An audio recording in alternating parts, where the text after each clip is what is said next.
No, Tristan, we just, the gremlins have left, and we sitting on the Chitwa Dam wall at the moment. It's a beautiful view from here. Nice afternoon. Now, there's quite a lot going on. So as we scan across, there are some hippo in the water, just over there. There we go, you can see their heads sticking out. The resident hippo of Chitwa Dam. And nice to see them. They do move around this dam a bit. The other day they were at this at the tree that's right in the middle of the dam. They always hang around here. And then now they've moved down close to that island. There's the tree that you can see just on the left-hand side of the screen. That's where they usually sit and stick their heads out of water over there. And then we've got some Nyala moving in the background. You can see that. They're moving across the clearing. Some male Nyala.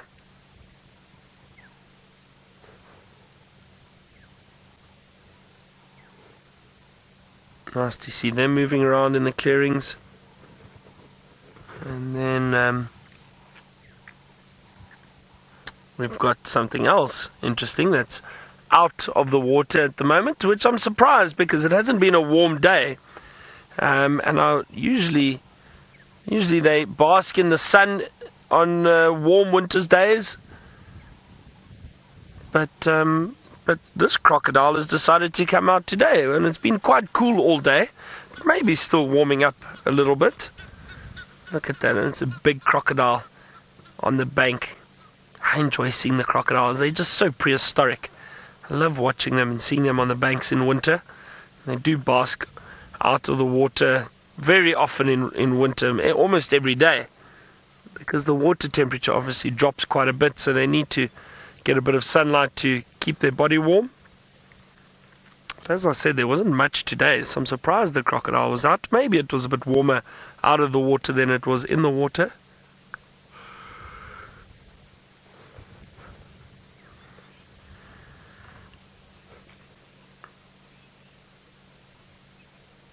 Riti, you said they seem like a family. I'm assuming you mean the hippo.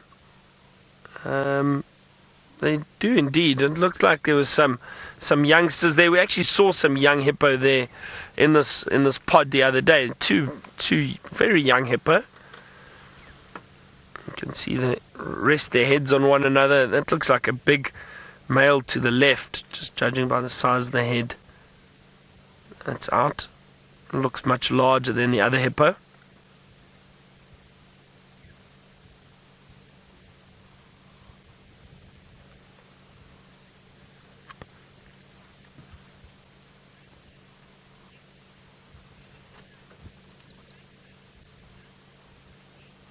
Vicky, the hippo definitely feels safer in the water than they do on land. Now, that is why, with a lot of hippo incidences, because they are responsible for a lot of human deaths. Now, the reason for that is because in parts of Africa, in rural parts of Africa, hippo are prominent along rivers or dams, and people then go down and use the water either for fishing or for cleaning, and what happens is, if the people disturb the hippo and get between the hippo and the water, the hippo will basically run through the people. They run and bite them, or maybe come out of the water if they feel very threatened. That's unusual because they feel safe in the water. That's why they run back to the water. So that's why the hippo are responsible for a lot of deaths, because the people get too close to their habitat and they'll bite down and kill them. Not necessarily eat them, but they just kill them by opening their mouths and biting down. They've got huge, sharp teeth, and they're very, very powerful animals.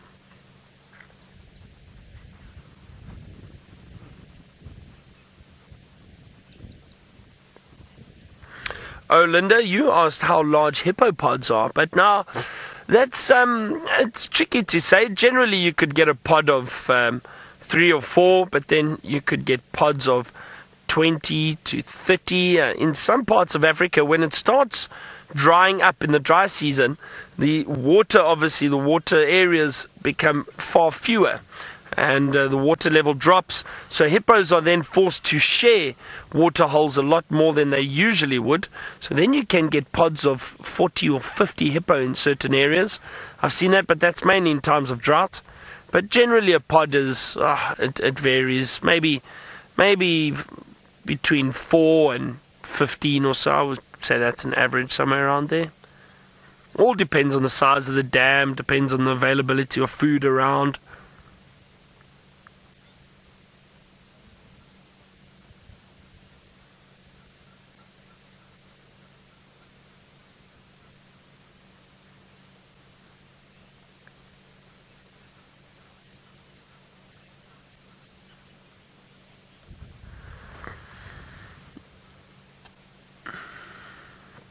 Riti, you asked how the hippos come out of the water because they can't swim. Well, Riti, they just walk out. Now, if you think of a dam, sorry, just have a look off to our left quickly. Sorry, I just see some antelope running, and it looks like some kudu. Just running quite quickly, but they've... sorry, it's Nyala. It's young Nyala. I just caught a glimpse of them running. They flashed their white tails and they all ran. It's a group of Nyala. Now they flash those white tails sometimes to follow one another if there is danger. That's the theory, is that the tail flash is a sign to show that they should follow one another away from danger. So they lift those tails up and they're bright white underneath. And when they are alarmed, that's exactly what these antelope do. Family of young Nyala. There's a young male to the right. Looks like, just see the start of his horns in that little group, and he's starting to turn a little bit darker compared to the females there. There we go. You can just see those little horns starting.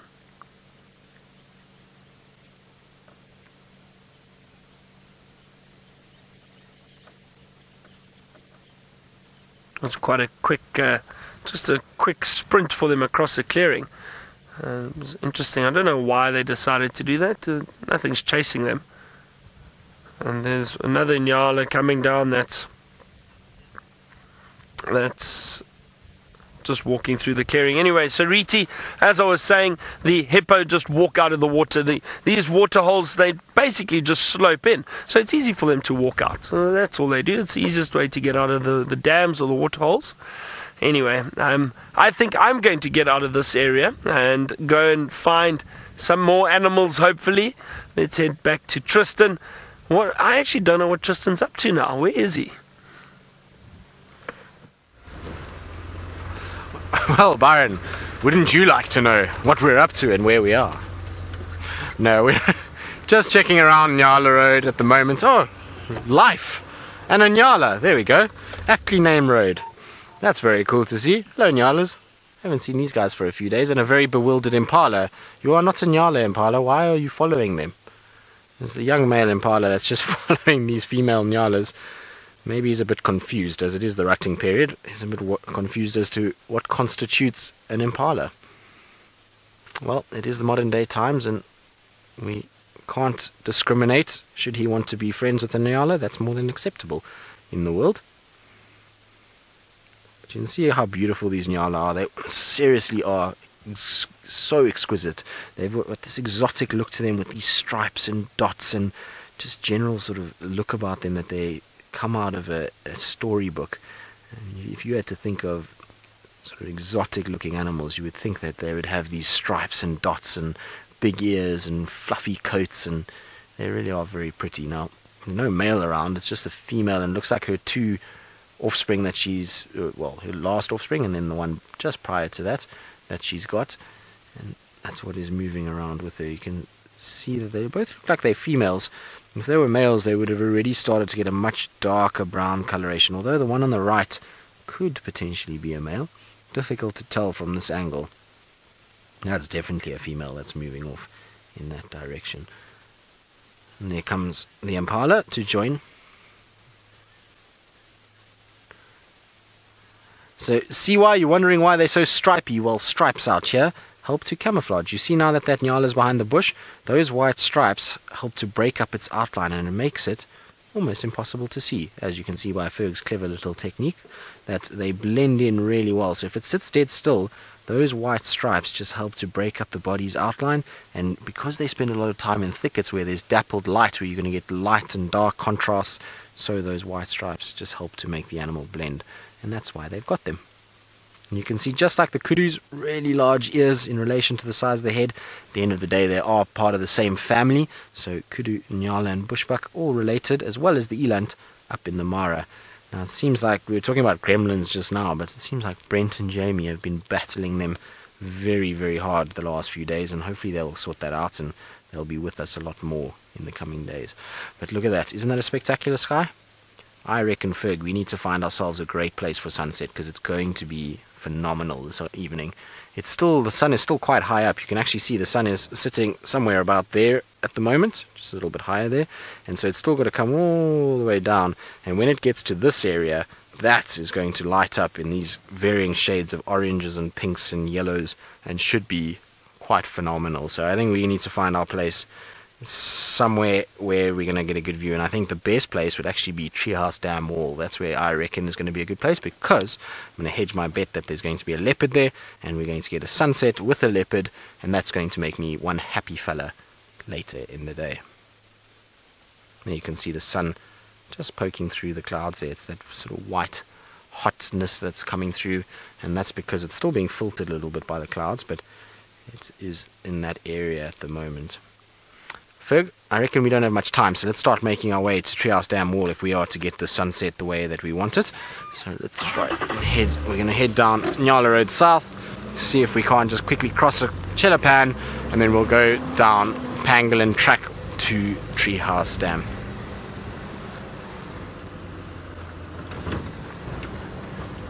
So Kelly, you're a new viewer. Welcome, Kelly. I hope you're enjoying this so far, and I hope that you will have a wonderful time with us and you'll become a Safari Live addict over the next few months and years, and you'll continue watching, because it really is so much fun to have lots of people on board with us and being a part of the largest safari vehicle in Africa.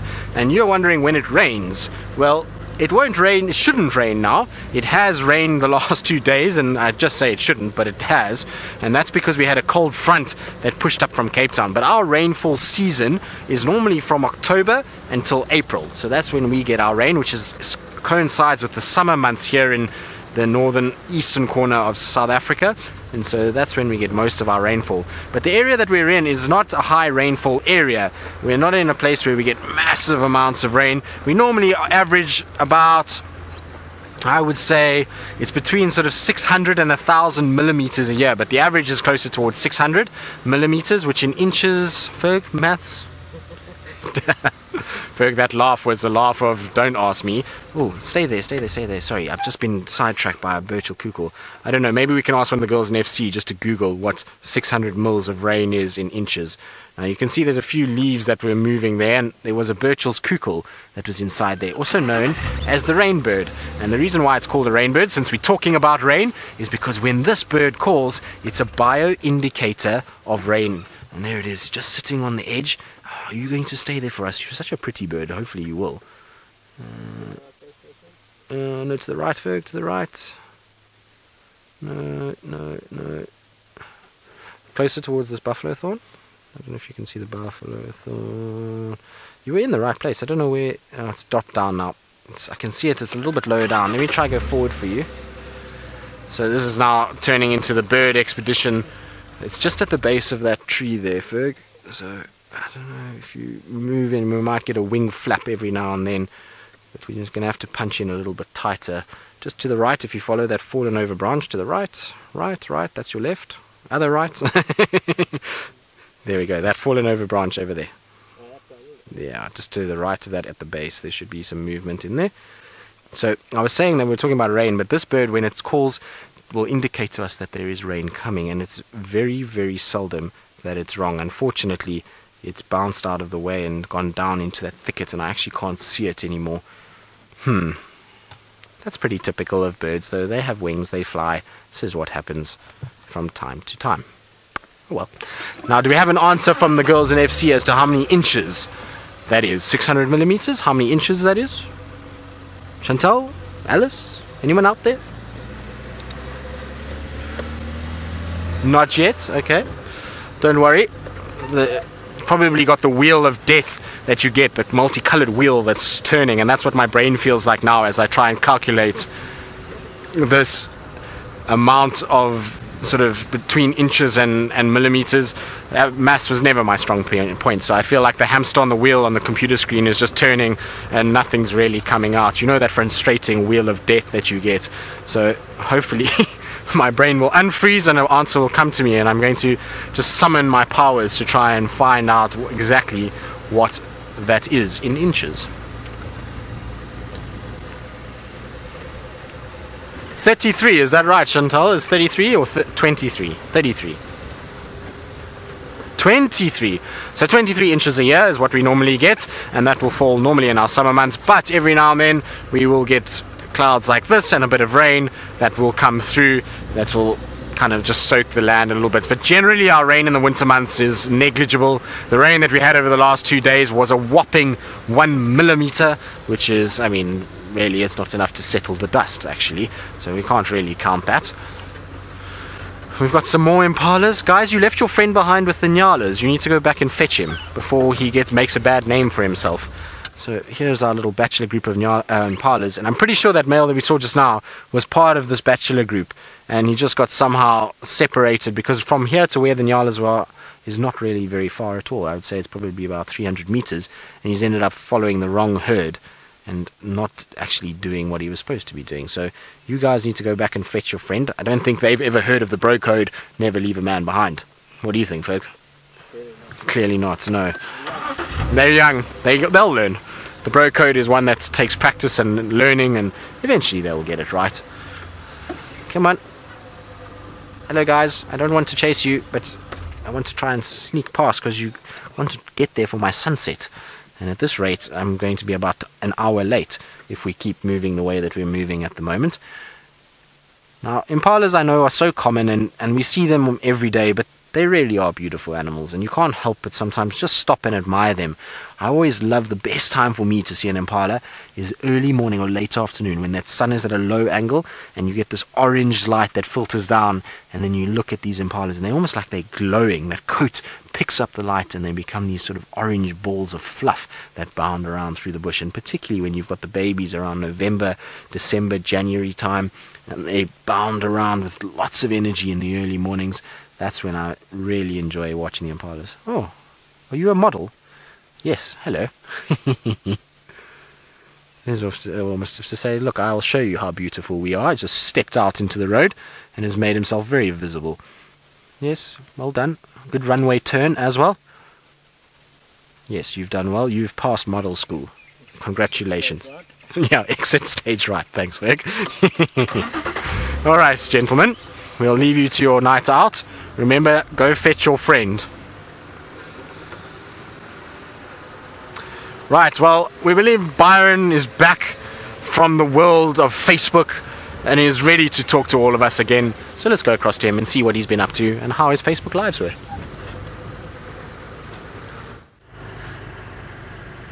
I've been talking non-stop, Tristan. What do you mean? Oh, hang on. There's a herd of impala out here. It's to the right. Now, I wonder if we're going to have a lovely sunset. I think we are. And I'm just listening to some of the other guides at the moment on the radio. I just want to hear what update they've got.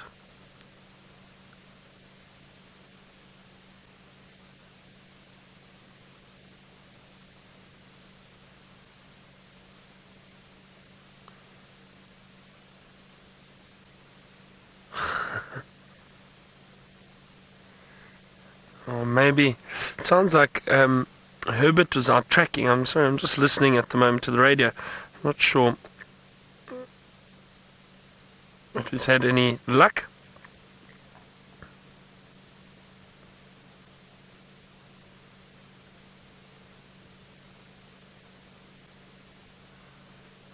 Beautiful impala. As I said, I think we're going to have a lovely sunset from here.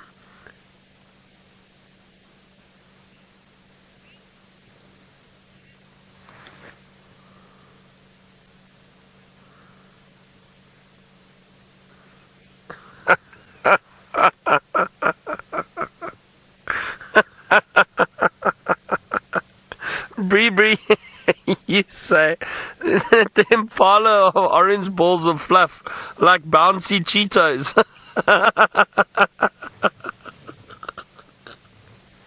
That's one way of describing them, Bree. The bouncy Cheetos.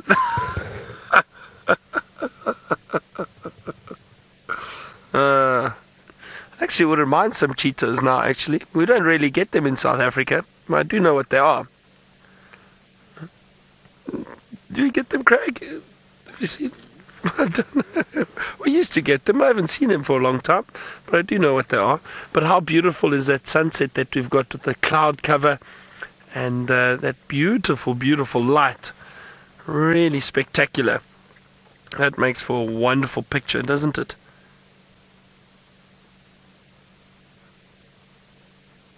Oh, that light is really amazing. It's very peaceful out here on the clearings at the moment. You can hear some hornbills calling in the distance behind us. And I was hoping that we might find an elephant or two moving around here, but I haven't seen anything. I haven't heard anything. I'm trying to listen out to just hear if we can't perhaps pick up on the sound of some breaking branches or alarm calls perhaps again. I'm not sure. Nothing yet. Why don't we go have a look around the corner and see. Temperature's starting to drop a bit, it feels like it.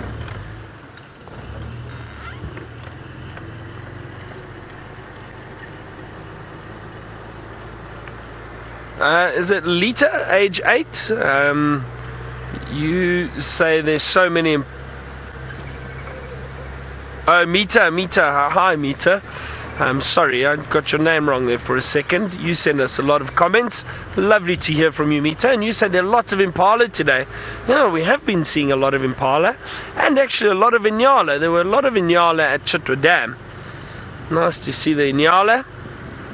The impala. Gets a bit confusing, doesn't it? All these very strange names of antelope.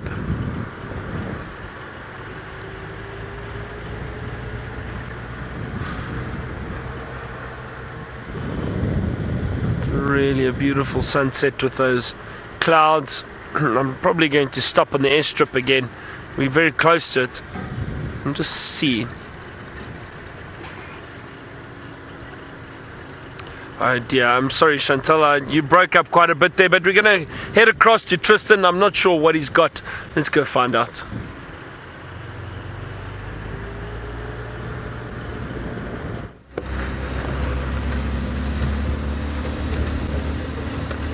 Now, I know Byron just linked to me, but I'm just listening to Herbie's update about this male lion.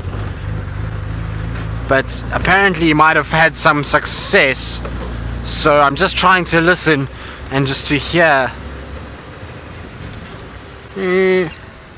No, the guys are talking too much. Oh well, we've decided, because Byron hijacked our sunset, that we have to have a better sunset. So we're going to do a sunset challenge here, and let's see if Treehouse Dam was a worthwhile call, because without the wind today, it's going to be spectacular, and hopefully there'll be a leopard that's going to burst out. Just hold on. I'm going to just position. How's that, Ferg? Between the trees. How's that? Whose was better, Chantal? Come on, you've got to give us a judge. Hashtag Safari Live, Sunset 1 or Sunset 2 is what we've got to go for here. Isn't that beautiful with the reflection? Wow, what a spectacular way to finish a day. I know we've had a quiet afternoon, but I tell you what, that is absolutely amazing. And when that sun dips just a little bit more and gets just below the horizon, that's when the light is really going to get even better, and we are going to get spoilt with one of the most amazing... Now Herbie's calling me. Go ahead, Herbie.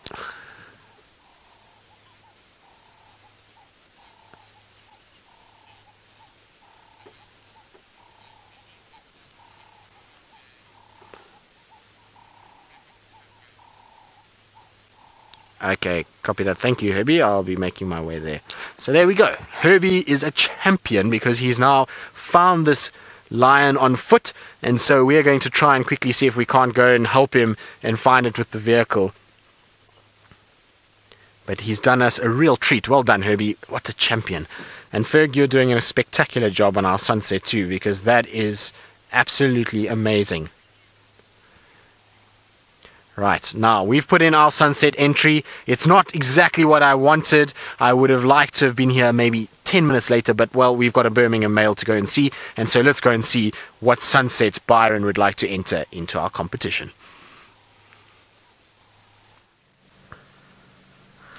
Well, Tristan, we win, clearly, because look at the wonderful colours we've got. We've got the silhouetted trees, these beautiful marula trees on the clearing. We've got the orange-yellow sky with the sun in it. We've got the grey clouds and then the blue sky. It's not fair for Tristan. I'm sorry, Tristan. We've clearly won this competition. Look at that. Isn't that spectacular?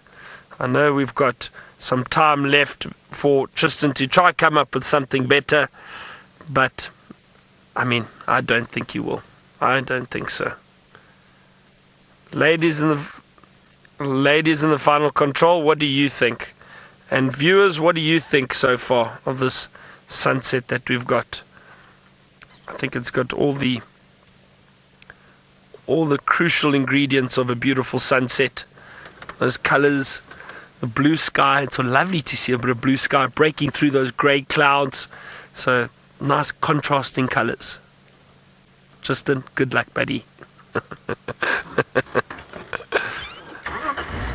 Are we going to head up just across the airstrip here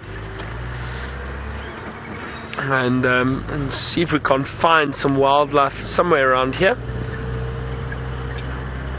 Well, it's exciting. It sounds like Herbert found one of the male lions that was calling last night.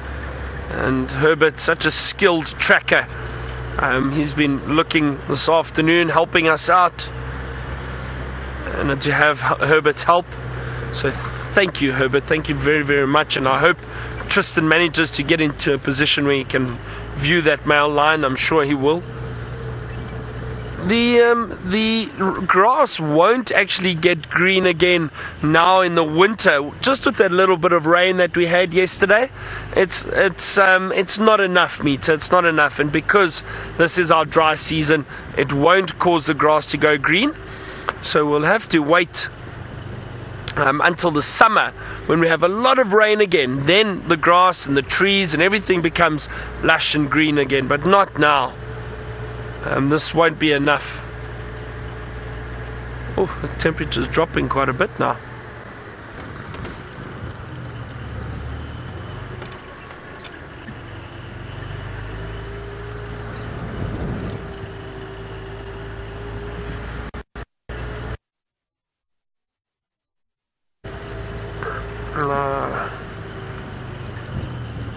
It's a little quiet in this area at the moment. As occasionally when we come onto the airstrip, we do see some animals out in the clearings or walking around, but nothing here at the moment.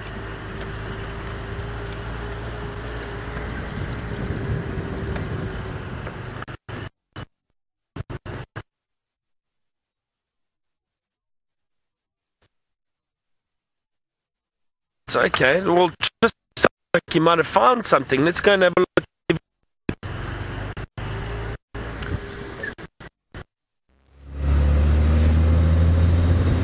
Well, I haven't found anything yet other than still a spectacular sunset, and Ferg and I were just saying, imagine one of the Birminghams walking underneath that sun across quarantine clearings, how epic it would be. Now, I'm making Ferg really try hard because I'm driving a little bit like a hooligan, I must be honest, but that's because I'm trying to get to where Herbie is, because he is on foot and he is trying to look and he's trying to relocate, and so he's asked me to try and come and help him as quick as possible. So just trying to get there and try and get into the area. He says he's lost visual of him now on foot, but he's definitely going to try and relocate. But look at that, isn't that cool? That is screenshot happiness right there. Well done, Ferg, you're a champion, you know that.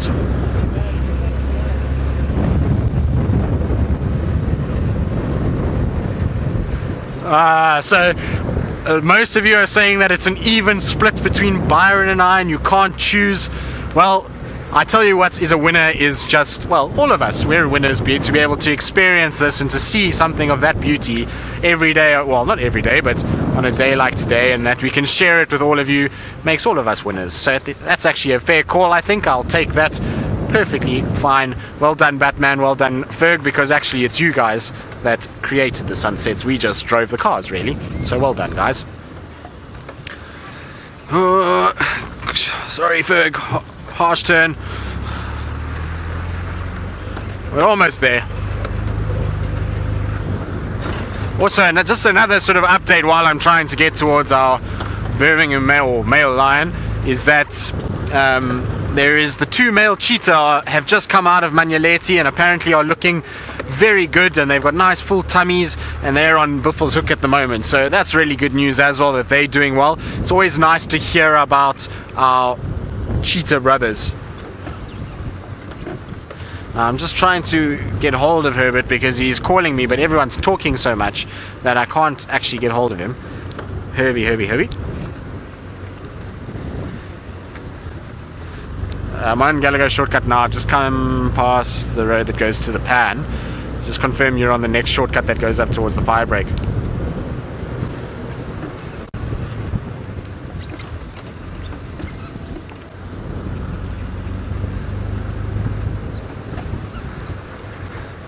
Okay, so there we go. So he's asking me to go on the link that goes northeast, which is where we actually had the Nkahumas a few days ago. And I checked that road, no tracks came out, so he was between there and where the tracks went in. So we should be able to find him fairly easily. At least that area is not too bad. It's a little bit thick, but it's not too bad there. He went the right way. Gone first south or to the east, it would have been difficult. But let's see. And I believe a lot of you are excited, and well, I don't know if you can tell, but I'm excited too. It's going to be so cool.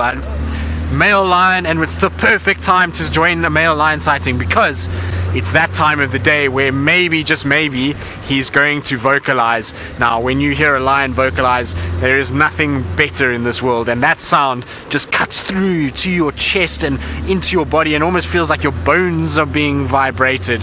It's really very, very cool. Now, I'm just trying to listen to Herbie.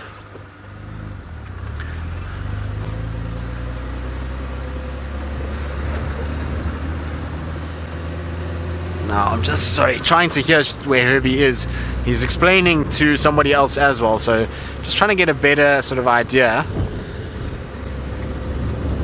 But it sounds like he's just to my east here. I've got to just go through this little drainage, and then he should be able to find him from there. Let's see if we can get round.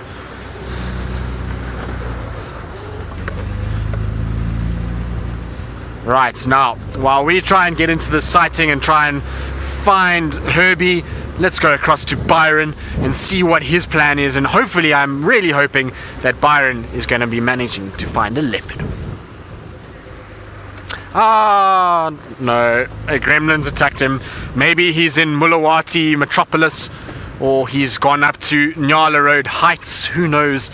But wherever he is, the gremlins seem to be in full force there.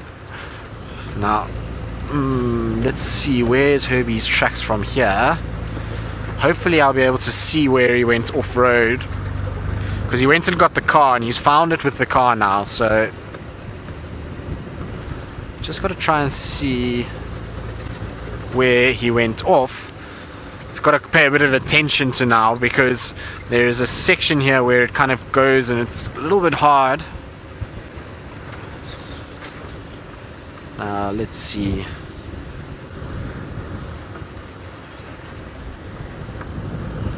The problem is the cheetah are causing a big stir and everybody's on the radio, so I can't actually really talk to Herbie. So hopefully we'll be able to everyone will quiet him down so I can get hold of him again. Herbie.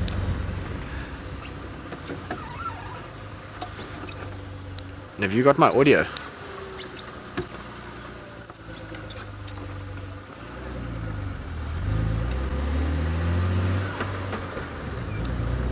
Okay, copy. Can you hear my vehicle though?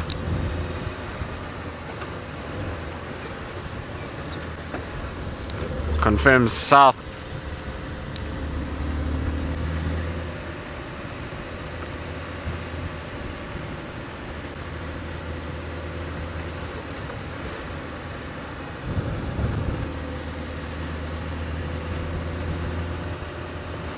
Now I'm just trying to see where they actually got in. I think Herbie's a bit confused as to where I am, so he's directed me the wrong way, so I'm gonna have to go back now. Alright, but while we kind of figure this all out and try and listen to what's going on and get ourselves in here, let's go back to Byron now that he's fought off the gremlins.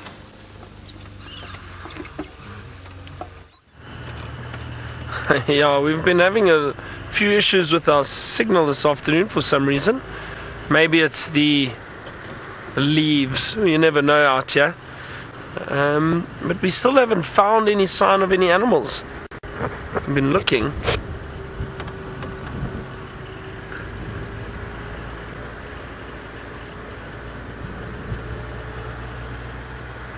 Beautiful sunset. I wonder, did Tristan have a sunset shot, or is he waiting?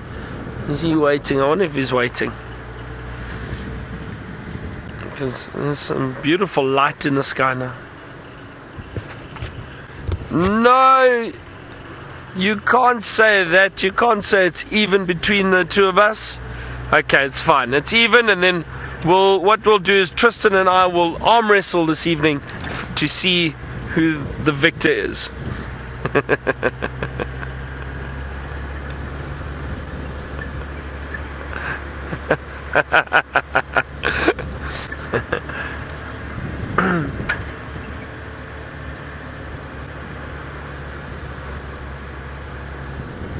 I'm taking a road that I haven't really driven on for a long time.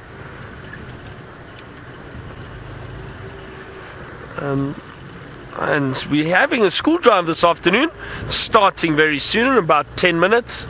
Also have some young kids join us. It really is wonderful to have the young kids join us on Safari Live, just because I think it teaches them a little bit about nature and Africa in general, gets them to broaden their horizons a little bit, learn about other parts of the world. They can ask us just about anything, which is great, and we do get a lot of very random questions from the kids, which is enjoyable.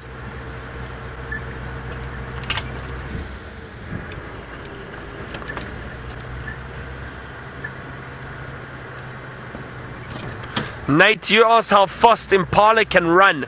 Now, I think the speed of an Impala is about I don't know. Nate, it's probably between 60 and 80 kilometers an hour. What do you think? Craig, what do you think?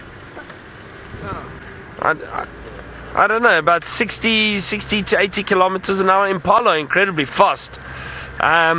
Now, a cheetah, we know, can reach a speed of about 110 kilometers an hour. So I'm just trying to work out. I'm also trying to work out where I am at the moment. Because I don't know, I'm just driving. But this is a nice area. A little bit thick, but you never know. We could spot something on a termite mound or up in a tree or wherever. So, Nate, yeah, I think it's, between 60 and 80 kilometers an hour, I think. I don't know exactly. I don't know. None of the books really give the speeds of how fast these animals run. And also, I think there's so many variables. I think an Impala would run a lot quicker if it was being chased by a cheetah than if it was being chased by something else. Hang on, there's just a tree in the way at the moment.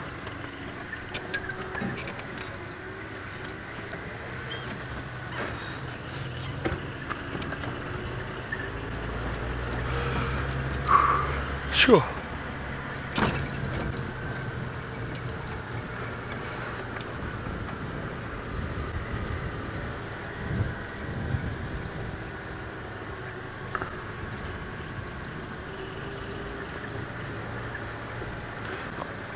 Charles 56, you asked, hang on a second, I'm just going to attempt another shot at the sunset here. Let's see if we can hands down beat Tristan. Well, hang on. through there maybe. What do you think, Craig? Let's see. I mean, I still think the first one we had was a winner, hands down. But look at that. There's another quick attempt. Now, Charles, you asked if prey animals ever have the chance to kill. Yes, definitely. If you think of buffalo, for example, that would be the best example. Oh, chill, not kill. Sorry. You asked if animals ever get to chill out. Well, no, they don't. Look, I think they do rest at times. They definitely rest. They'll lay down and rest in the clearings. We saw a waterbuck earlier lying down in a clearing, and some Nyala.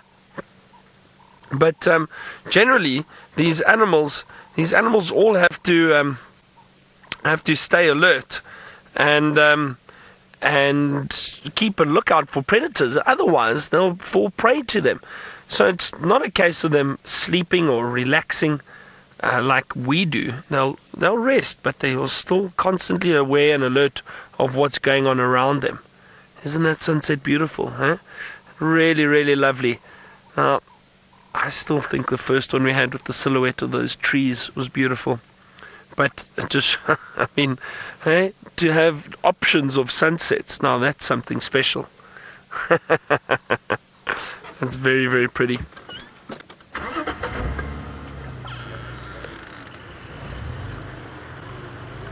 All right, now I think we should head back to Tristan, find out where he is. What are you doing, Tristan? Have you found us a lion or not?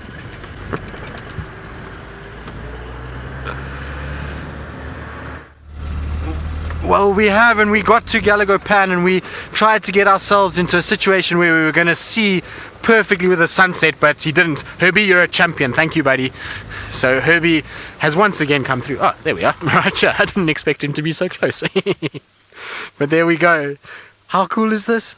Now, it was going to be so epic. If he went to Galago Pan, we had the most insane sunset lined up with the pan, and I was hoping he was going to go and drink. But alas, sometimes the best plans are foiled, and at least we've got to see him, which is really cool. Now, he's on his way straight towards Vuatela or Gari Dam, and so I'm pretty sure he's going to be going to the dam cam. So if you want to watch on the dam cam as well, it will be a good place to go. Now he's just dropping down into the drainage section here. Oh, this is going to be tough to follow him through this, but we'll try our very, very best. Now, I'm not sure who it is just yet.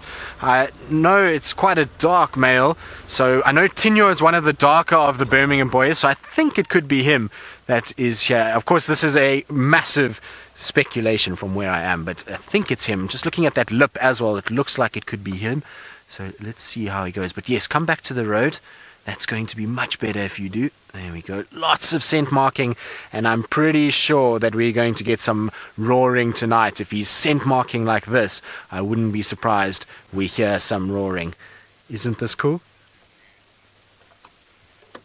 This is so cool. These Birminghams are getting massive. Their manes are getting so good. You've got nice big long manes coming down the chest, getting black and dark.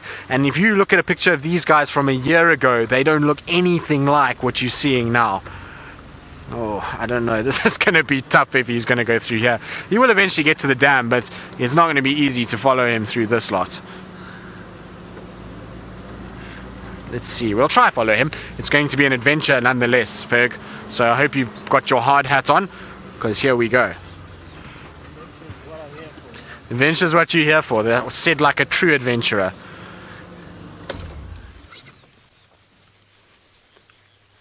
This is so cool. So, look at that. Isn't that cool? He is awesome. I'm so happy that we managed to get him, and it just shows you how important it is to have people like Herbie around, the skills that they have to be able to find this animal, and also just to be off on foot. Like I said to you, I'm sure this lion was somewhere in that area, and that if we could just get on foot and walk through, we would be able to find him. And luckily for us, Herbie went in, and it took him, I don't even know, half an hour, and he was on it as quick as a flash. So well done to Herbie. He's really done well. Now he's going straight towards the dam. I don't know if we're going to be able to follow him through here. We might have to just quickly shoot round to the dam itself and then try and see if we can't go from there, because it's going to get very hairy in here. And well, actually I don't even think we can get all the way around. I don't think we're going to get through here, Ferg. We're going to try. Christina, you want to know what a gremlin is? Well, Christina, it's a small little creature that lurks in the shadows and waits for you and an unsuspecting vehicle to come. And then what it does is it quickly, as quick as a flash, jumps onto the vehicle. It attacks our aerials and our signal, bites through the cables and cuts our feed so that we can't show you anything. So that is what a gremlin is. They are nasty little creatures, things you don't really want around, and so we try and get rid of them as much as possible. Now I'm just trying to see if I can keep up with this lion. There's no ways I'm going to be able to keep up through here. I don't know where Byron is, but hopefully he's going to be able to help us out shortly, because it's almost time for school drive. So it would be I've lost sight of this male, but I can see the dam, so I'm just going to go around to the dam, because we're fighting against a brick wall here at the moment. So this is no good. We're going to have to try and get around and get another way through, because that's just ridiculous inside there. Oh, here we go, trying to get around. Right, so it's that time now where we're going to start to entertain and educate the kids and the youth of today, and so we'll see you all just now.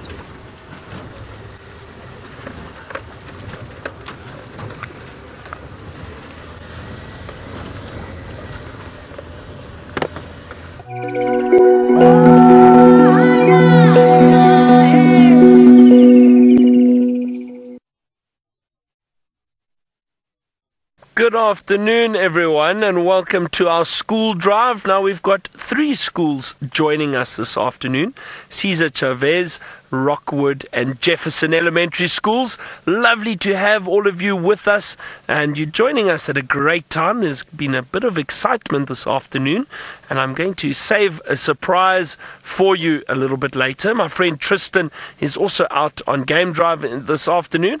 My name is Byron, and on camera with me is Craig. So great to have you with us. Now don't forget, everyone, ask your teachers to send us your questions. Hashtag Safari Live on Twitter is how they do it. So tell them, please send Byron or Tristan your questions, and we'll gladly answer them for you. It's lovely to have you. Let's see if we can find some animals this afternoon for you. Now it's actually starting to turn into evening for us. Our day is coming to an end because we are right down in South Africa. So wherever you are around the world, you're probably starting your day or midway through your day, depending on the time of day where it is where you are. And because it's becoming dark, we're going to maybe see if we can find some nocturnal animals. That means animals that come out at night, but we've still got a bit of light, so maybe we can still find some other animals for you. And I hope you're all having a great start to the week. It's Monday, and we've had a good start this morning. Tristan got to see a big male leopard, so he was very lucky. Now, he unfortunately doesn't have a leopard to show you this afternoon, but Tristan has got another big cat, the king of the jungle. Let's go and have a look.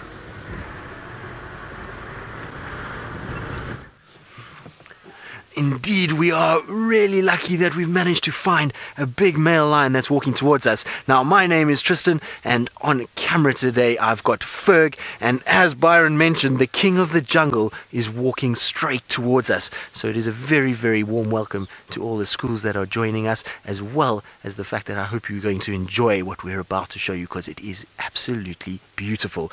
But our male is slowly coming down to water, and he looks like he's going to have a drink. You can see that he's approaching. There we go, there's the water and the sunset, and there comes our male lion. Look at how big he is.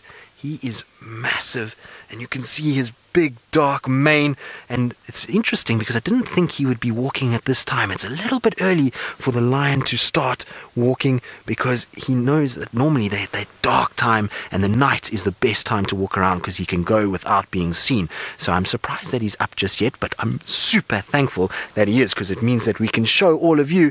And remember, if you have any questions about our lion, you can ask your teachers and to send through the questions that you do have, and we'll try and answer as many as we can for you. Now I'm going to go try and catch up with our male lion because he's striding towards where we are, and I want to see if we can't get a certain picture that I'm hoping we will be able to get for you. And what I want to do is I'm going to go just in front here. There's going to be a little dip, and we're going to go down the dip, and then the male hopefully is going to walk at the same height as us, and you're going to be able to see just how big he is by when he's at eye level. It really is going to be so cool. So we just got to get down here quickly.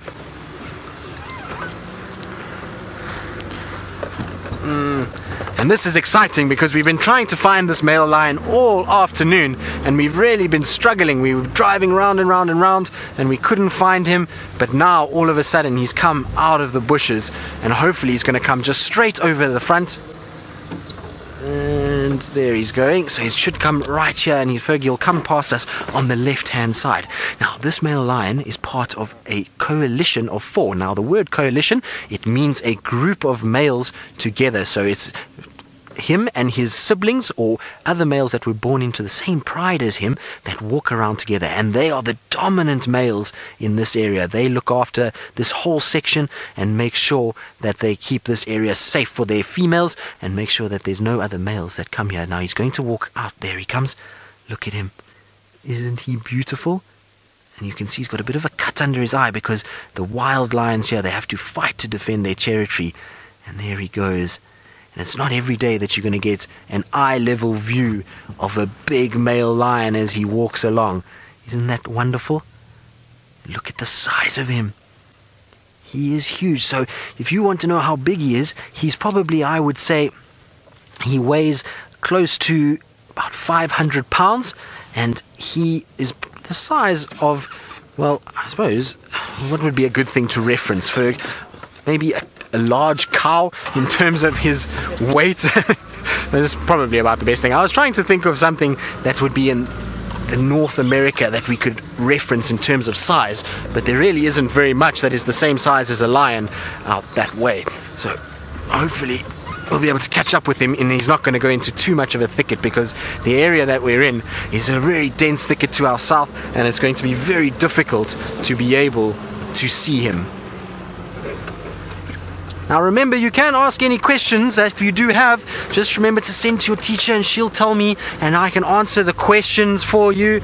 So if you want to know about our lion, or if you're excited to see our lion, then remember you can let us know. You can even tell me what it makes you feel to be able to see a lion in the wild of Africa live. It's really very cool that we can sit here and we are all the way on the other side of the world when the sun is setting, when you're just going to school, and you can see a male lion walking in South Africa. Is that not cool?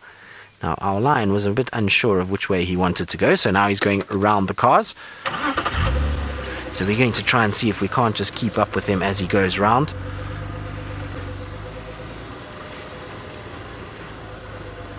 Now he's going to come back to the road eventually. What he's doing is he's going around the cars because he wasn't too sure about walking in between all of them. So now he wants to just go around and he'll pop out back on the road in front of us. Hello everyone. So we're just saying hello to all the other guests. Now these people have come from all over the world and have come to see this beautiful male lion and to see what he is and to get a nice up close experience with him. And so it's always good just to be polite and to say hello to everyone as you do. But how cool is this? This is very cool. Oh, bless you. Had a bit of a sneeze. It is winter time for us, which means that it is dry and dusty, and that means that sometimes our male lion gets a bit of dust in his nose and then he has to sneeze a little bit and get rid of all of that dust. So it is, sometimes you'll see them that they do this.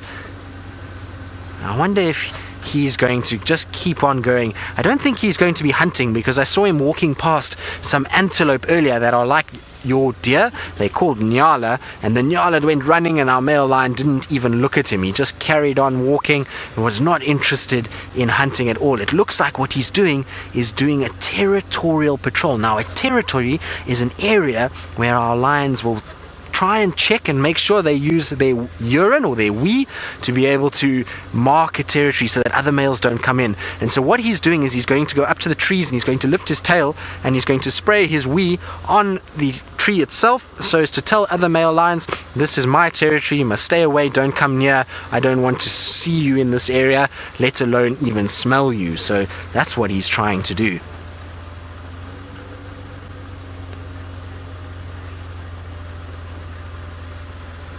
So, Nathan, finally we've got a question, and you want to know where we are.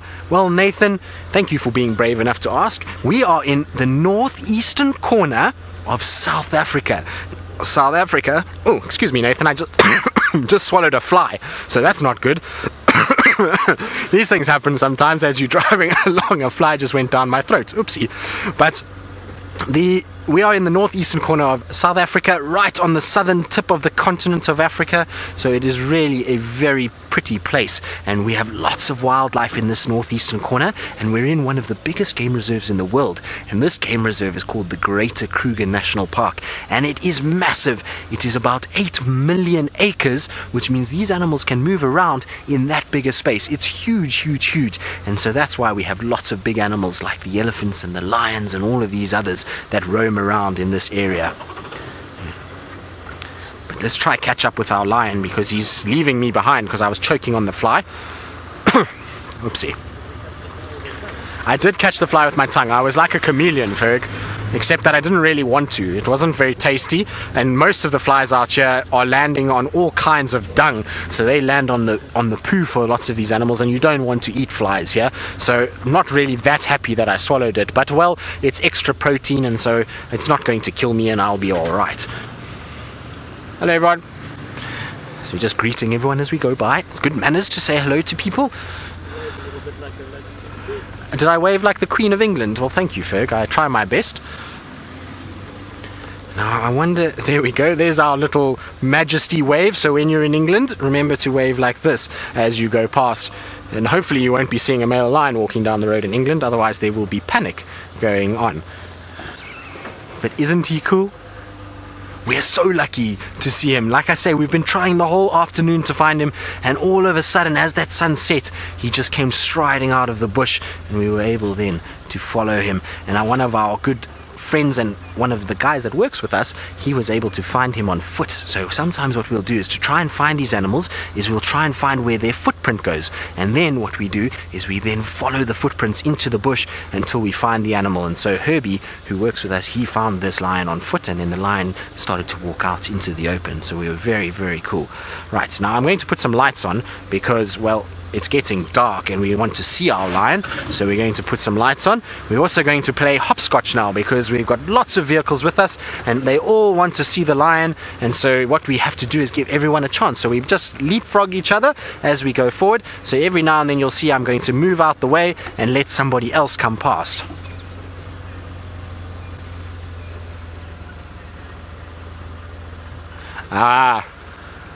Cesar Chavez School, you want to know why the lion is called the king of the jungle? Well, the reason he's called the king of the jungle is because he's the fiercest and biggest of the predators here. So he eats all of the other animals really, and so he's really on top of the food chain. The actual biggest animal that we have out here is the elephant. It's not the lions, and so basically this guy is just on top. Oh wait, listen.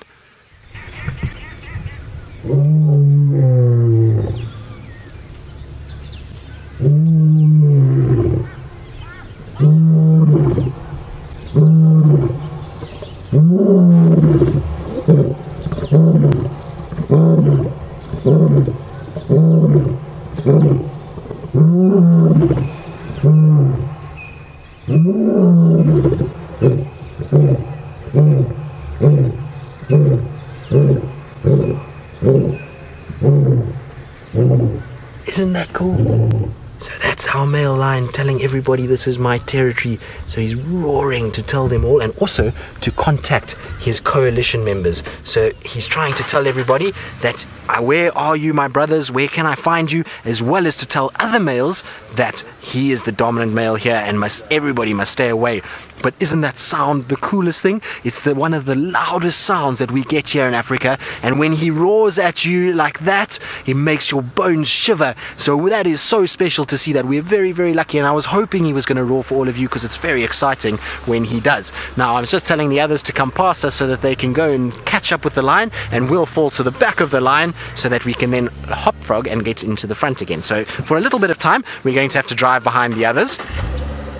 But that was very cool. Our lion was an absolute rock star, and he roared for all of you. I'm so happy. It's such a cool thing to see. You guys are being spoiled today by this lion, and to hear him roar is the best sound in Africa. If you ask anybody that lives here and has spent time in the bush, they'll all tell you that this is the best sound that you can hear. Now, while we carry on and try and see if we can't get back to the front, let's go back to Byron and see if he's had any luck.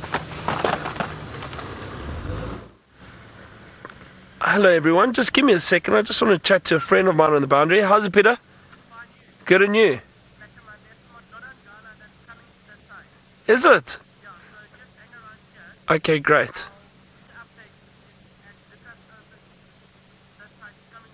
Okay, great. I'll hang around here. Thank you. Okay, thanks a lot.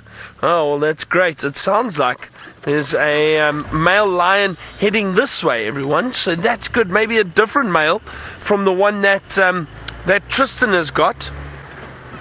Now that's exciting. So we pass other game drive vehicles that are out on safari, and they've got guests with them, people who will come out and visit Africa.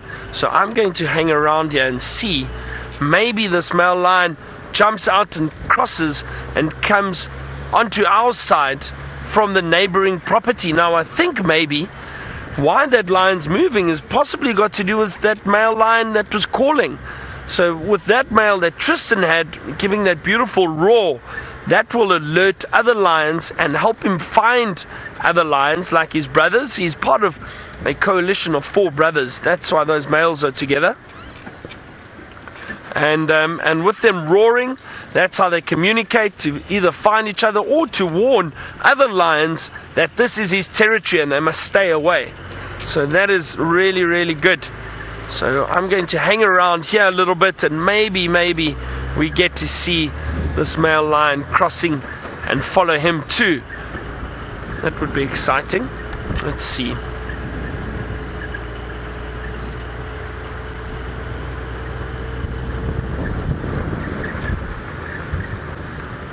I will also be looking out for other little nocturnal animals. Maybe little birds like owls. We get a lot of owl species around here, different owls. Nice to see the owls at night.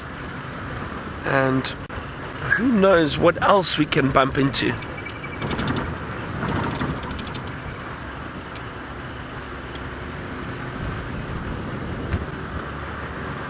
And don't forget, you can send us your questions either with hashtag Safari Live or the email, but hashtag Safari Live is how you get hold of us and ask us anything you want about South Africa or the teachers. I think your teachers send your questions through Skype, so they can ask the ladies in the final control and they'll tell us the questions.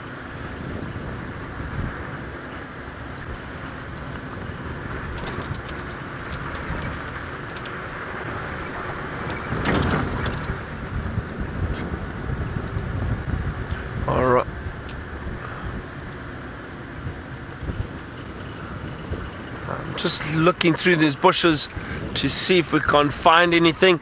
There was tracks of a leopard around here too earlier today. Now leopards are very elusive cats. They can hide very, very well. We've had no luck finding a leopard down here. Like I said, Tristan had one this morning, big male leopard, but nothing at the moment. Now I'm just going to turn my lights off because I think this male lion is close. Let's have a look here. Let's just have a look. Let's have a look.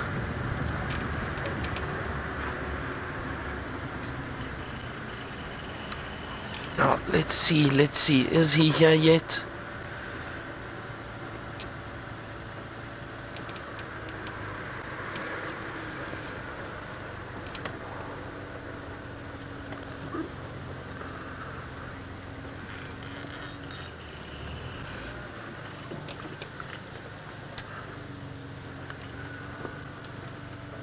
Now we're just having a look around.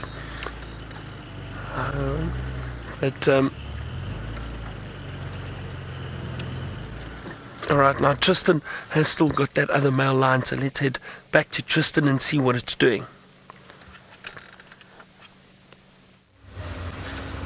Now, you see that we're in black and white, and that's because we've gone into infrared, which means we're using a light that the animals can't see, so that I don't have to blind our lion, but we can still watch him as it gets dark, because now it's starting to get very dark here, and there you can see he's still walking down the road. Isn't this cool?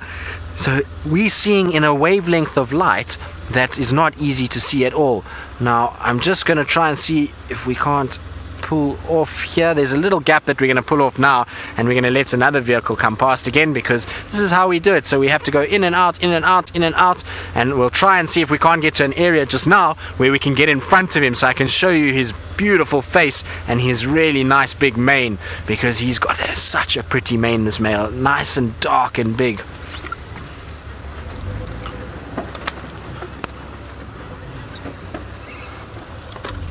Lani, you're wondering, are the lions friendly and why don't they attack? Well, the lions are not friendly, it's just that they don't attack because they are habituated. Now, habituated means that they are used to the vehicles. They know that the vehicles are not going to hurt them, they're not going to steal food from them, and that's why they don't worry about us. Also, as babies, their mom hasn't taught them that we are food, and so they just see us as somebody that is just moves around much like a tree almost, except that they don't really want to come too close to us because we're still a big object. And you can see, look, he's rolling around in dung at the moment, so there's probably dung from a buffalo that he's rolling around in. Now, the reason that they do this sometimes is to try and cover their scent. A lion smells a certain way, and so some animals out here will be able to smell that lion and know that there's a dangerous animal close by. So what he does is he rolls around in the buffalo dung, and that then masks his scent and makes it difficult to be able to actually smell the lion, and then he can walk around without being seen as much. But isn't he beautiful? Look at him. Now, I don't think he's going to lie down for long. I'm pretty sure he's going to get up soon, because he's been walking all afternoon, and now that he's finished rolling around, you'll find that he will decide to start moving again. Just trying to see if I can't find a better way to see you, because I know there's a bush in the way, but unfortunately I don't have any space to go anywhere else, so we'll just have to try and sort of watch him through the bush at this stage. Here in the Sabi Sands there's lots of trees around, and so sometimes we have to just see things a little bit through the trees itself. But isn't he funny that he's rolling around all over on his back?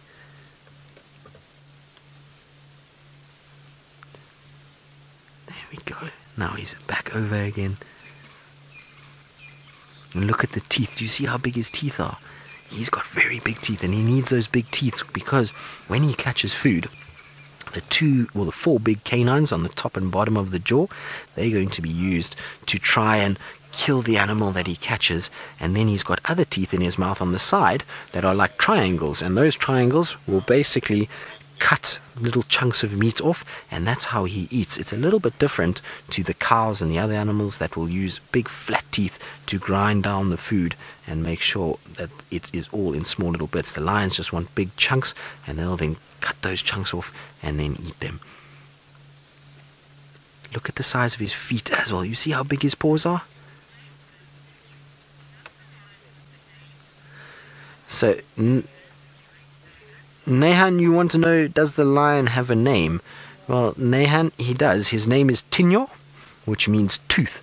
And the reason why he's called Tinyo is because if you look on his upper left jaw, so where his paw is at the moment, he's missing a tooth there, and that's why we called him Tooth, is because he's only got 3 canines and not 4. So when he walks around, sometimes his lip just goes in and it gets caught a little bit, and that's how we can tell it's him. Now hopefully he'll roll over and I can show you what I mean, but his name is Tinyo, and he is from the coalition called the Birmingham Coalition. So the Birminghams are the 4 boys that walk around together, and they are our dominant males, and they've grown a lot. They were new males last year, and in the last year they've gotten much bigger, and their manes are getting nice and black, and that's because they're dominant. The mane, when they first are young little boys, is a sort of goldy color, and then as they get darker, and I mean older, so they get darker, because as they produce testosterone, so they produce a chemical called melanin, and the melanin darkens the mane and makes it all black like this, which then shows the females that they are strong males, and also shows other males that they are big, strong, powerful males and mustn't be played with. Are you having fun, big boy? And there we go, up he goes again. Is he going to roar for us again?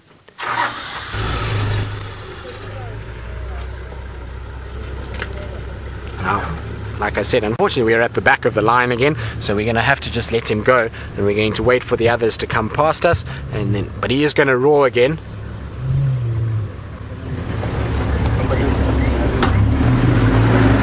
So we're going to try and see if we can't get him to roar again for us. It sounds like he's just starting to warm his lungs up, and hopefully soon he's going to let out another big roar like we saw just now.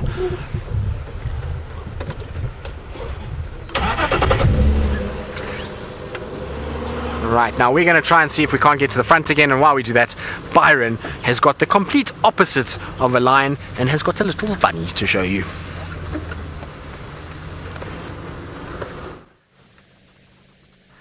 It is indeed the complete opposite, Tristan. A small little hare that is called a scrub hare that we get out here, and they come out at night, forage for food. You can see us feeding on some grass and plant material over there at the moment. Look at that. Isn't that cute? Wonderful, the little scrub hares. So they only come out at night. Can you believe that? And they look for food, and then during the day they'll sleep.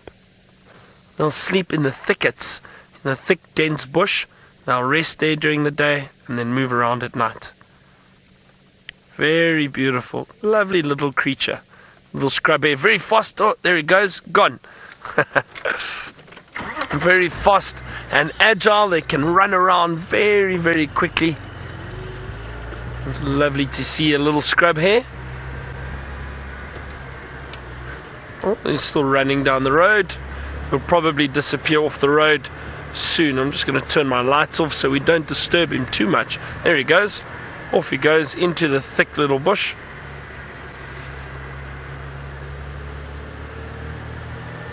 Oh, so see, there are lots of little creatures out here that we can find. We just need to look very carefully. Some of them can hide and blend in so well into the thick bush that it's difficult to find them.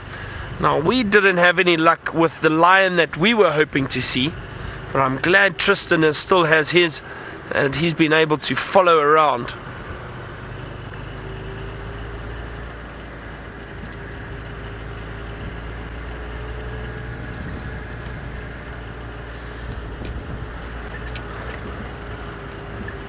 Feels like it's getting quite cold this evening. I think tonight's going to be very cold, and the clouds are lifting, so that means...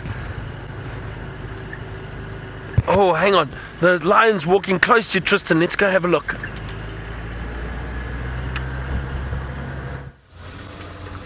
He is indeed. So he's just walking in front of us now, and you can see he's walking towards that light. And I wonder if he's not going to have a drink. There's another little water hole here where he can have some water, and so maybe, just maybe, he's going to have a little drink here. I'm not sure if he will, but we're going to try and see. And what we're going to also try to do is just see if we can get around him so I can show you his face. Mateo, a lion will live, a male lion, normally between 12 and 15 years as a male. A female can live as much as 18 years, but it's generally a male that lives a little bit longer. Now, I'm just quickly going ahead so that I can show you his beautiful face. So, hold on 2 seconds. It's a quick little loop around. And here we go. There we go. So there's our male. Under the sunset, you can see the clouds. Isn't this beautiful? And there he is. is, just walking straight towards us now. Look how magnificent that male is. Hello, boy. And he's just saying hello to all of you. He's looking up at you just to wish you all a happy day and hope that you are really having fun with us and enjoying your afternoon with this incredible lion that we have. Sorry, Ferg, don't worry. I'm going to turn around and make your life a little easier. Don't fall off the chair. So Ferg said he almost fell off the chair, and you don't want to fall off a chair near a lion because we know lions eat meat and we don't want Ferg to be eaten. Ferg, do you want to be eaten? No. No, okay. Excellent. Not today. I would rather you stay on there because otherwise I have to fill out some paperwork if you fall off. But he's still just moving slowly down, and the rest of his brothers apparently were seen to the other side of us here, straight where he's walking. So maybe, just maybe, they're going to join up and we'll see all of them together.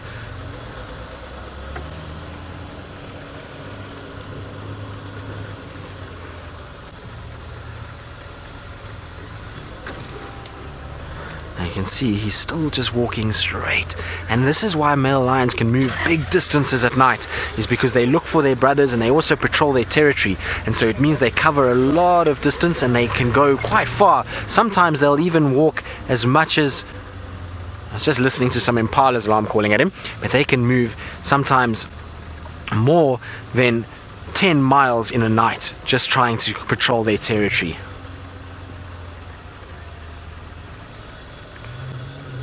Roshni, you say he looks awesome in infrared? Well, we'll get into that now.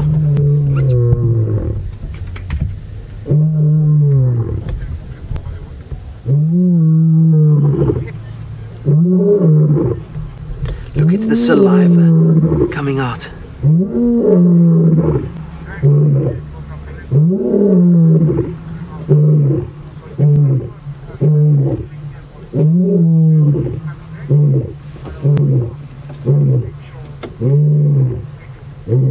So cool.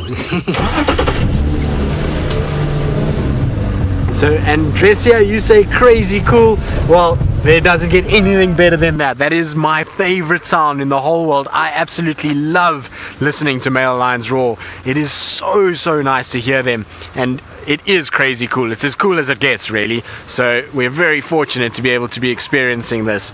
And did you see the saliva as he was roaring? Because he's pushing so much sound out, there is saliva coming out of his mouth, and you can actually see him almost spitting as he exerts all of this force, because he's using his lungs and he's using his big voice box. Now our voice box is about the size of a matchbox, but his voice box is almost the size of my forearm, and so when he roars, he's compressing the sound through there with big lungs and muscles that are attached to his hips, and that forces the lungs and the air out, and that's why that sound can travel so far. Other male lions will be hearing him roar at over 3 miles away, which is crazy. In fact, even almost 5 miles away.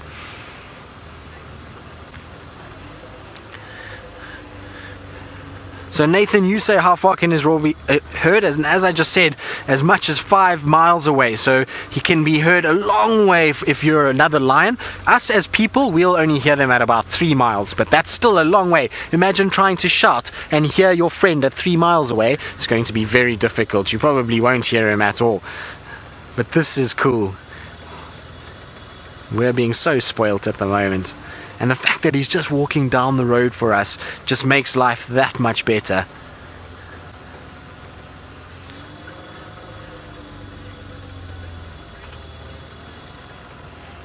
So Lynn, you say that vibration is so powerful. It is indeed, and I can't tell you how even the car, bits of the car will move a little bit when he roars like that. Now he hasn't even roared at us, he's been roaring away from us, but you can imagine if he roars at you, and if there's more than one male, then the sound is absolutely phenomenal. It really is huge. Now I'm going to just quickly turn my lights on so that we can see him better, because he's not looking at me now. When he's looking at me, I don't want to use my lights, and that's when we use our infrared lights. But when he's walking away, it's easier that we can see him and see where we're driving, so that I don't have a car crash, because we don't want to have a car crash as we're going.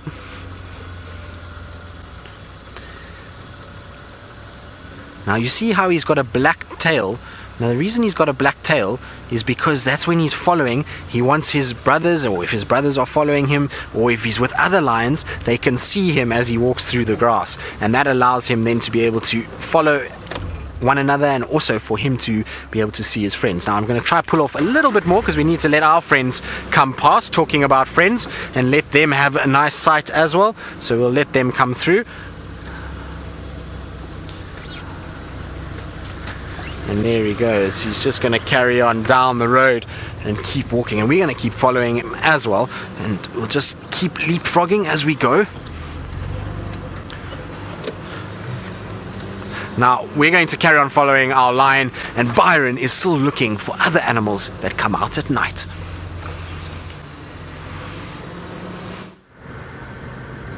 Now I'm trying very hard to find some other animals. I'm trying to see if I can't perhaps find a little chameleon for you. I think with this cold weather we've had recently, it might be a bit tricky. But I'm also looking for anything else. Maybe we find a honey badger. That's my favorite animal. You never know. Maybe we get lucky and we find a honey badger. Wouldn't that be wonderful? I'm scanning the trees. I'm scanning through the grass. But no luck just yet. Sometimes it's difficult to find animals at night. We use the spotlight because hopefully we pick up on the reflection of their eyes. The light in their eyes, the eyes reflect back, and we can see the reflection quite clearly. So that's what we are actually looking for at the moment, is just to try and spot some reflection from the eyes of the animals.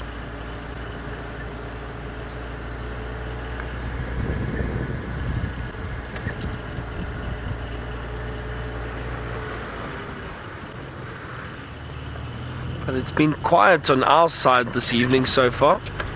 No luck, and like I say, I wonder if this cold weather doesn't have something to do with it, because it's definitely colder tonight than it has been the last 2 evenings. You can feel that chill in the air. I don't even see...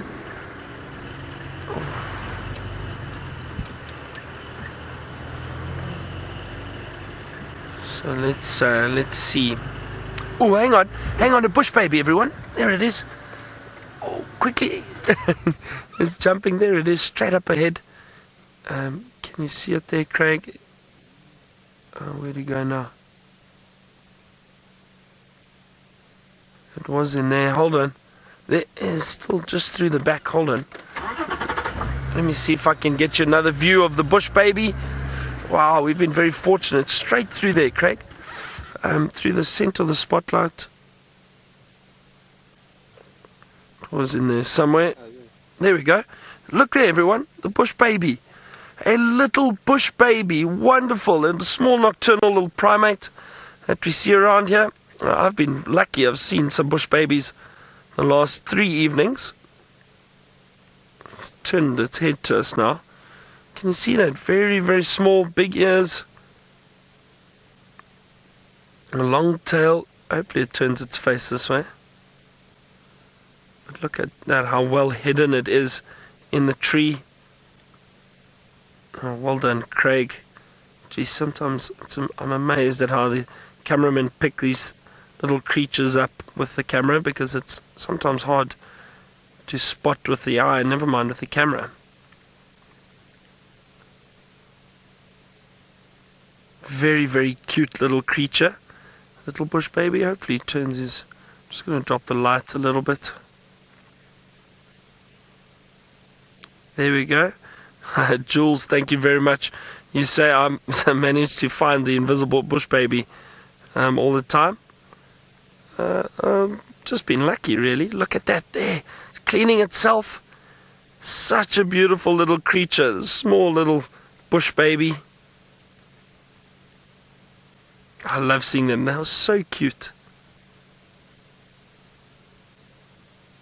Wow, that is really special. Nice view of it. Look at those big eyes and those big ears. Now, Nathan, you asked what is a Bushbaby? That's a Bushbaby, Nathan. Like I said, it's a small nocturnal primate. So related kind of related to monkeys, not quite, but they come out at night, only at night. Very shy little creatures, very agile. They can jump very, very well. As we saw this one jumping through the trees. And they feed on insects and sap. Look, that one's cleaning itself at the moment. Wow, this is a wonderful sighting of a bush baby. Very, very special. But you see those big eyes and those big ears. Dipanshu, so I was just mentioning now that these little bush babies will feed on sometimes insects, but a lot of the time the sap that they get from trees. So some of these trees secrete a sweet sap, and the bush babies will feed on that too. And also little fruit, if they can find it, on some of the trees. Little fruits. Very, very cute little bush baby. That's wonderful. I'm so glad we got to find that. Nice little treat.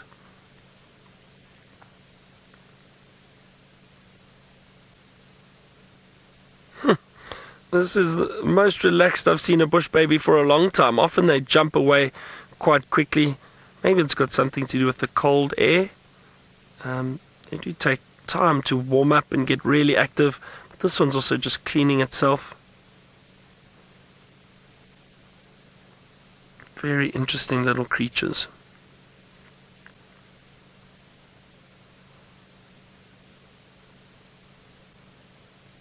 And look how well it disappears in the tree.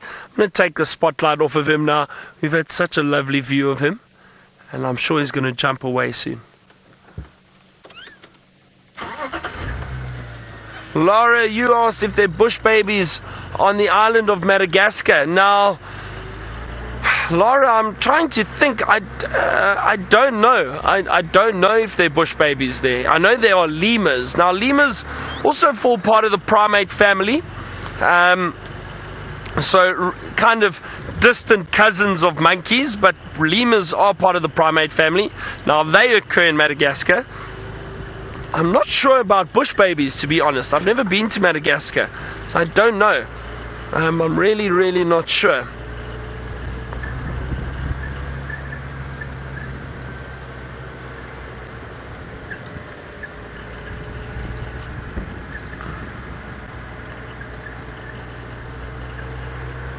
Now it sounds like Tristan's got a nice view of that lion again. So from that little bush baby, let's head back to the big lion.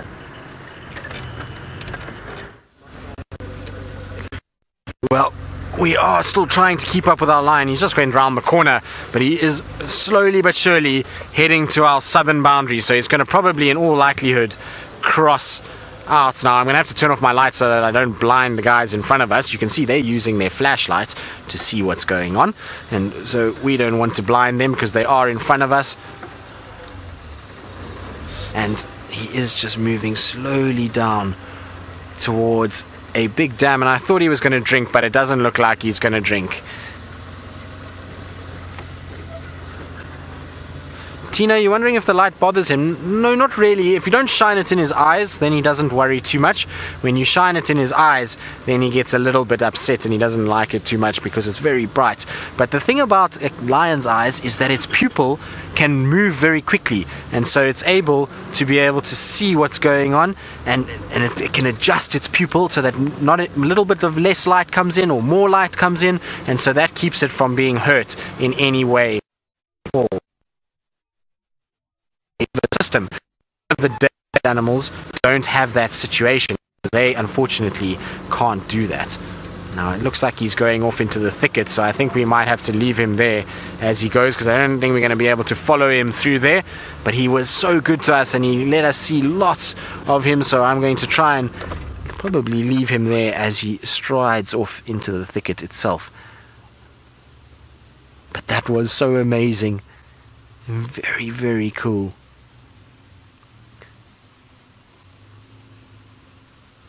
You can see he's just disappearing through there. What a special evening. That was amazing. Zinti, you asking why are lions found mostly during sunsets? Well, it's because lions are sleepy animals. Because they have a big mane and a fur coat, they don't really like the heat, and so they spend most of their time sleeping during the day, and then at night they will come out and go and start to move around because they will be cooler. But also the situation is that they can know that the prey animals don't see as well at night as they do. A lion can see much better. They see like we do in daylight, even at night, and so they can hunt much better at night.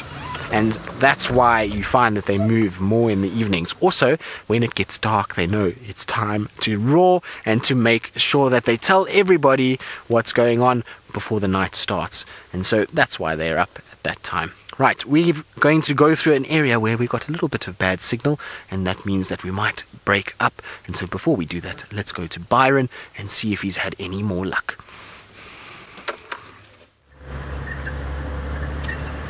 Well, no luck with anything else just yet, Tristan, and I'm so glad you got to spend time with that male lion.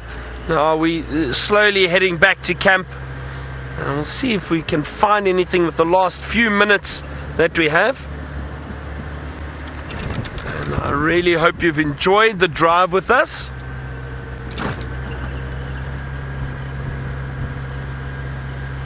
Aulani, you asked why the Bushbaby's eyes are so big. Now the reason for that is easy. It's because they're nocturnal. So most animals that are nocturnal have larger eyes, and the reason for that is that it allows more light into their eyes so they can see better at night. So just like the big bad wolf and Red Riding Hood, why do you have such big eyes? The better to see you with. So that is why the Bushbabies have large eyes. They've got big eyes that will help them see better at night.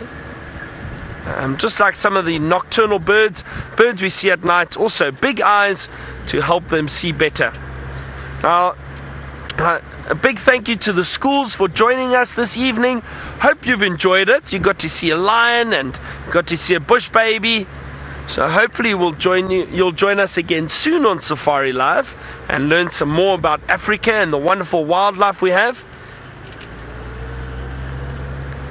For everyone else, we'll see you bright and early tomorrow morning again on our sunrise safari.